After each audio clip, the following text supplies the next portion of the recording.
നമസ്കാരം. ലോക്സഭയെ ഇപ്പോൾ വലിയ ആകാംക്ഷയോടെയാണ് യുവജനമടക്കം വീക്ഷിച്ചു കൊണ്ടിരിക്കുന്നത്. കാരണം പപ്പമോൻ ലെവലിൽ നിന്നും ഉദിച്ചുയർന്നു വന്നിരിക്കുകയാണ് രാഹുൽ ഗാന്ധി. BJPക്ക് വേണ്ടി കുഴലൂത്ത് നടത്തിയിരുന്നവർ പോലും ഇപ്പോൾ രാഹുൽ ഗാന്ധിക്ക് വേണ്ടി കൈയടിക്കുന്ന അവസ്ഥ.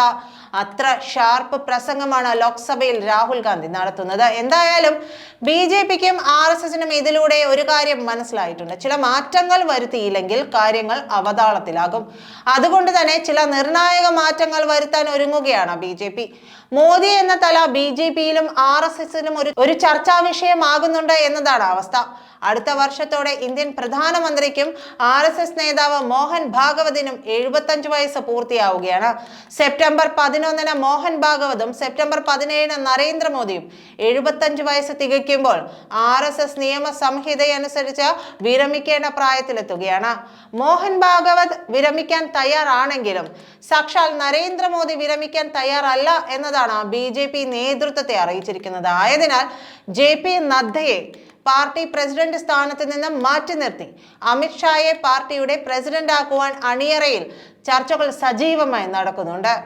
അപ്പോൾ RSSനെ പ്രീണിപ്പിക്കുവാൻ നിതിൻ ഗഡ്കരിയെ ആഭ്യന്തരമന്ത്രിയാക്കി ഒരു ഒത്തുതീർപ്പിനുള്ള സാധ്യതയും ഇല്ലാതില്ല. ഗഡ്കരിയുടെ മന്ത്രിസ്ഥാനം JP നദ്ദയ്ക്കും വിട്ടു നൽകി എല്ലാവരെയും പ്രീണിപ്പിക്കാനുള്ള തന്ത്രങ്ങൾ രൂപപ്പെട്ടേക്കാം. പക്ഷേ ഇതിനിടയ്ക്ക് ഹരിയാനയിലെയും മഹാരാഷ്ട്രയിലെയും ചില MP-മാർ BJPയോട് വിട പറയുവാനുള്ള ഒരുക്കങ്ങളും നടക്കുന്നുണ്ട്. രാജസ്ഥാനിൽ വസുന്ധര രാജ സിന്ധ്യയ്ക്ക് പിന്തുണ നൽകിക്കൊണ്ട് ഒരു കൂട്ടം MLA-മാരെ അടർത്തിയെടുത്തുള്ള ഒരു കളിയും സച്ചിൻ പൈലറ്റ് കളിച്ചുകൊണ്ടിരിക്കുന്നു.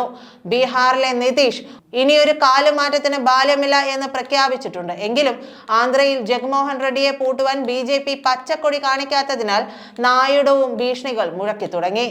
ബംഗാളിൽ മലയാളി ഗവർണറെ കൊണ്ട് പരമാവധി കുത്തിത്തിരിപ്പുകൾ ഉണ്ടാക്കിക്കൊണ്ട് മമതയെ തുരുത്തുവാൻ പരിപാടികൾ ആസൂത്രണം ചെയ്യുന്നുണ്ടെങ്കിലും ഉത്തർപ്രദേശിലെ സ്ഥിതി അനുദിനം BJPക്ക് പ്രതികൂലമായി കൊണ്ടിരിക്കുകയാണ്. എന്തായാലും ഇപ്പോൾ ഒരു തിരഞ്ഞെടുപ്പ് വന്നാൽ BJPക്ക് 150 സീറ്റുകൾ കിട്ടില്ലെന്ന് രാഷ്ട്രീയ നിരീക്ഷകർ വിലയിരുത്തി തുടങ്ങിയിരിക്കുന്നു.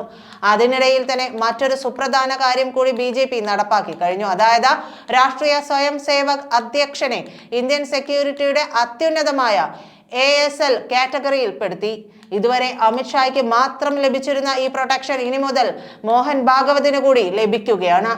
ഇതുവരെ ഉണ്ടായിരുന്നത് Z+ പ്രൊട്ടക്ഷൻ ആയിരുന്നു.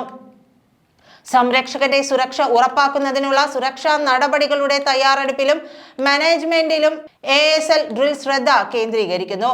സംരക്ഷകന്റെ വരവിന് മുന്നോടിയായി സുരക്ഷാ ക്രമീകരണങ്ങൾ വിലയിരുത്താൻ ഒരു പ്രത്യേക സംഘം സ്ഥലം സന്ദർശിക്കുന്നു.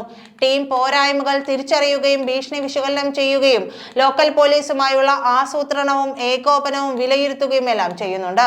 America, Russia, China, Korea, Israel മുതലായ രാഷ്ട്രത്തലവന്മാർക്ക് മാത്രം നൽകി പോന്നിട്ടുള്ള ഈ സുരക്ഷ മോഹൻ ഭാഗവതിന് നൽകുന്നതിൽ മുൻപെങ്ങുമില്ലാത്ത വിധം സുരക്ഷാ ഭീഷണി ഈ തിരഞ്ഞെടുപ്പിന് ശേഷം ഉണ്ടായിരിക്കുന്നു എന്ന് തന്നെ വേണം കരുതാൻ. സംരക്ഷകന്റെ സുരക്ഷ ഉറപ്പാക്കാൻ ജില്ലാ ഭരണകൂടം, പോലീസ്, ആരോഗ്യ വകുപ്പ്, മറ്റ് പ്രാദേശിക ഏജൻസികൾ എന്നിവ സഹകരിക്കണമെന്ന് ASL പ്രോട്ടോകോൾ ആവശ്യപ്പെടുകയും ചെയ്തിട്ടുണ്ട്. പ്രത്യേകം രൂപകൽപ്പന ചെയ്ത വിമാനങ്ങൾ, സമഗ്രമായ ആന്റി സബോട്ടേജ് പരിശോധനകൾ, മൾട്ടി ലെയേർഡ് സെക്യൂരിറ്റി റിങ്ങുകൾ എന്നിവയിലൂടെ മാത്രമേ സംരക്ഷകന്റെ യാത്രയെ പ്രോട്ടോകോൾ നിർബന്ധമാക്കുന്നുണ്ട്. നന്ദി.